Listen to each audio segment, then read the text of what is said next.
अगर आप इन्वेस्टमेंट्स करके फिक्स अमाउंट ऑफ रिटर्न कमाना चाहते हैं तो मार्केट में बहुत सारे ऑप्शंस अवेलेबल हैं, जैसे कि टाइम डिपॉजिट, बैंक में एफडी करना, बैंक में आरडी करना।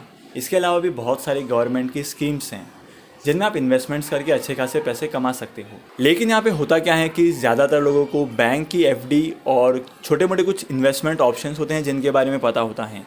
इसमें बहुत सारी स्कीम्स ऐसी होती हैं जिनके बारे में उनको पूरा पता नहीं होता है। आज मैं आपके साथ एक ऐसे इन्वेस्टमेंट ऑप्शन के बारे में बात करने वाला हूँ, ऐसे इन्वेस्टमेंट ऑप्शन के बारे में डिस्कशन करने वाला हूँ जिसमें आपको मिनिमम 6.9% का इंटरेस्ट मिलेगा। Hey guys, my name is Vimal और मैं एक फाइनेंस प्रोफेशनल हूँ। मैं अपने 15 क्लाइंट के पोर्टफोलियो को मैनेज करता हूँ और उनके इन्वेस्टमेंट्स को ट्रैक करता हूँ। तो जो कुछ भी मैं आपके साथ शेयर करूँगा वो मेरा एक्सपीरियंस के बेसिस पर शेयर करूँगा और रियल लाइफ में 100% प्रैक्टिकल है। आज मैं बात करने वाला हूँ किसान विकास पत्र के बारे में। इसमें इन्वेस्टमेंट्स कैसे करते हैं, किस तरीके से करनी चाहिए। आप किसान विकास पत्र के लिए अप्लाई कर सकते हो किसी भी गवर्नमेंट बैंक से या किसी भी पोस्ट ऑफिस से। यहाँ पे आपका मिनिमम इन्वेस्टमेंट जो होता है वो 1000 रुपये से शुरू होता है और आप अपने हिसाब से जितना पैसा इन्वेस्टमेंट्स करना चाहते हैं उतना पैसा इन्वेस्ट कर सकते हैं। इसमें कोई लिमिट नहीं है कि आपको कम से कम इतना ही करना पड़ेगा। सबसे पहले अब हम बात करते हैं किसान विकास पत्र हैं क्या। जो पैसा आप किसान विकास पत्र में इन्वेस्टमेंट्स करेंगे वो पैसा हमारे देश के किसानों को मिलता है। जितने पैसे का आप किसान विकास पत्र में इन्वेस्टमेंट करते हैं उतना पैसा किसानों को मिलता है। देश के किसानों को उतने पैसे का फ़ायदा होता है। गवर्नमेंट जो है उन लोग को सब्सिडी देती है, बहुत सारी स्कीम्स देती हैं जिससे उनको फ़ायदा हो उनकी खेती करने में और अनाज उपलब्ध करवाने में। इसके साथ साथ गवर्नमेंट हम लोग को इन्वेस्टमेंट करने के लिए एक अच्छा खासा रिटर्न देती है जितना कि एफडी में मिलता है। जैसे कि मैंने आपको रेट ऑफ इंटरेस्ट के बारे में बताया, अब मैं बात करता हूँ इसमें इन्वेस्टमेंट जो है वो कितने टाइम के लिए होता है। इसमें मैक्सिमम इन्वेस्टमेंट्स आप कर सकते हैं 124 महीने के लिए, जो कि होता है 10 ईयर्स 4 मंथ्स। मतलब ज़्यादा से ज़्यादा आप 10 साल 4 महीने के लिए इन्वेस्टमेंट्स कर सकते हैं। 10 साल 4 महीने के बाद आपका जो पैसा है वो आपके अकाउंट में आ जाएगा विथ इंटरेस्ट। जैसे हर चीज़ के प्रो एंड कॉन्स होते हैं, यहाँ पे भी मैं इसके प्रो एंड कॉन्स की बात करता हूँ। सबसे पहले बात करते हैं इस स्कीम के फ़ायदे की। किसान विकास पत्र की स्कीम में इन्वेस्टमेंट्स अगर आप करते हैं तो आपका जो प्रिंसिपल है वो बहुत ज़्यादा सेफ रहता है। आप जो पैसा इन्वेस्टमेंट करते हैं वो पैसा सुरक्षित रहता है, क्योंकि आपके इन्वेस्टमेंट का पैसा जो है वो सीधे गवर्नमेंट के पास जाता है। ये किसी बैंक के पास नहीं रहता है, किसी पोस्ट ऑफिस के पास नहीं रहता है। यहाँ पे दूसरा सबसे बड़ा फ़ायदा ये है कि आपका जो रिटर्न है वो आपको मिलेगा ही मिलेगा। यहाँ पे किसी भी तरीके का फ्लक्चुएशन नहीं होता है, आपको टाइम टू टाइम इंटरेस्ट मिलता है। इसका तीसरा सबसे बड़ा फ़ायदा है, जो आपको इंटरेस्ट मिलता है वो कंपाउंड इंटरेस्ट होता है, ना कि सिंपल इंटरेस्ट जैसा सेविंग बैंक अकाउंट में मिलता है। जैसे कि मैंने आपको बताया, इसका जो टाइम पीरियड है वो 124 महीने का टाइम पीरियड है। इसमें 124 महीने का इन्वेस्टमेंट्स होता है, लेकिन इस इन्वेस्टमेंट्स को आप विड्रॉ कर सकते हो 2.5 साल के बाद से।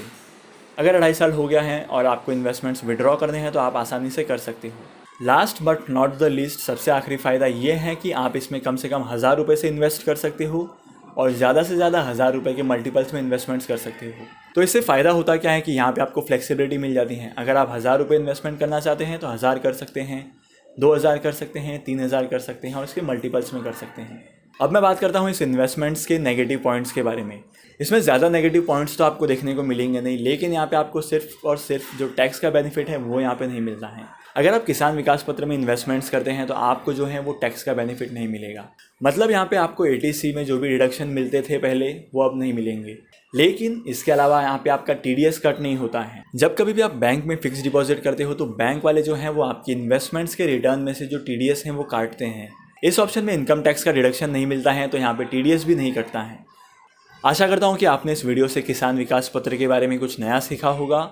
शेयर मार्केट में इन्वेस्टमेंट्स करने के लिए बहुत सारे इन्वेस्टमेंट ऑप्शंस हैं जिनके बारे में मैंने अपनी वीडियोस में इन डिटेल में डिस्कशन किया है। आप वीडियोस को चेकआउट कर सकते हैं। इन्वेस्टमेंट करने के लिए डीमैट अकाउंट बहुत ज़रूरी होता है और अगर आपके पास नहीं है तो नीचे दिए गए लिंक पर क्लिक करके ओपन कर सकते हैं आप। यहाँ पे मैंने 3 ऑप्शन दिए हैं डीमैट अकाउंट ओपन करने के लिए। सबसे पहला ऑप्शन है ग्रो का, दूसरा ऑप्शन है अपस्टॉक्स का और तीसरा ऑप्शन है एंजल ब्रोकिंग का। मैं इन तीनों एप्लीकेशन को यूज़ करता हूँ और इन तीनों एप्लीकेशन का इंटरफेस जो है वो बहुत अच्छा है। अपस्टॉक्स और ग्रो जो है वो डिस्काउंट ब्रोकर है। यहाँ पे आपको ज़्यादा एडिशनल बेनिफिट्स नहीं मिलते हैं, आपको जो कुछ भी करना है वो खुद करना पड़ेगा। इसके अलावा एंजल ब्रोकिंग जो है वो फुल सर्विस ब्रोकर है। अगर आप एंजल ब्रोकिंग में अकाउंट ओपन करते हैं तो यहाँ पे आपको बहुत सारे बेनिफिट्स ऐसे मिलेंगे।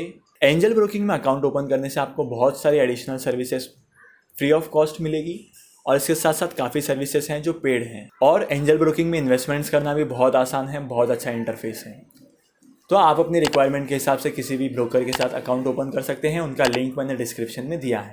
मैं आपको मिलूंगा नए वीडियो में नए टॉपिक के साथ। तब तक के लिए साइनिंग ऑफ।